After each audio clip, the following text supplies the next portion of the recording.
So this one's a pretty long one, so be sure to have some patience. Here we go.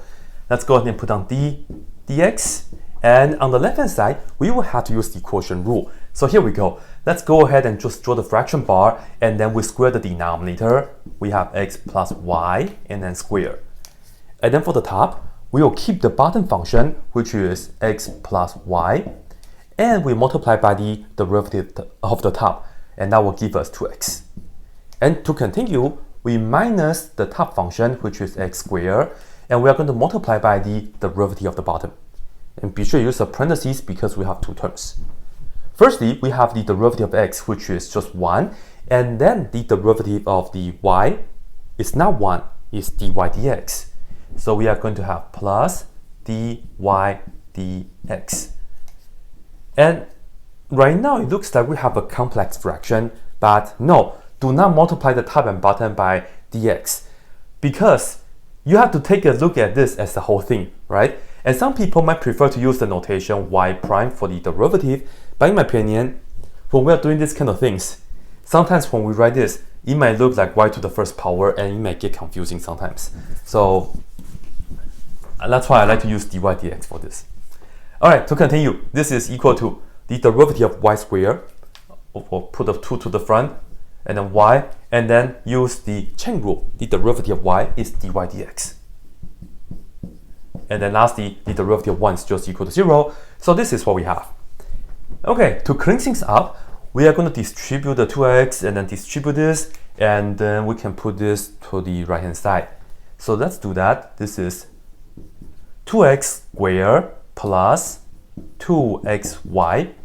And next we have minus x squared and then minus x squared dy dx. And then I'm going to write this as equal to 2y times this quantity here, so x plus y squared, and lastly we have that dy dx. So far so good. And now we see we have the dy dx here on the left hand side, and we have the dy dx here on the right hand side. Let's put this to the right, and then we can factor out the dy dx. But before that though, we notice this and that can be combined. So this is going to give us x squared. And then we have to add the 2xy, and that will be equal to. Now check this out. I'm going to first open the parentheses.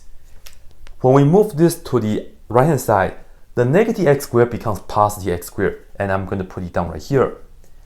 And you know it, we are going to factor out the dy dx at the end. Okay? And you might be wondering why I leave such a big parenthesis, right? Because the answer in the back of the book wants us to multiply this out, so we will. But on my exams, you don't have to. But anyway, so first let's open this, right? X plus y squared. This is going to give us x squared plus 2xy. Keep that in mind, we have the middle term. And then plus y squared. And then let's just multiply the 2y inside. So this times that will give us plus 2. X squared goes first, and then we have the y. Next, 2y times that is 4x, y, and y is y to the second power. And lastly, we have 2y, and then square, so it's y to the third power. And if you take a look, there's nothing that we can combine, okay?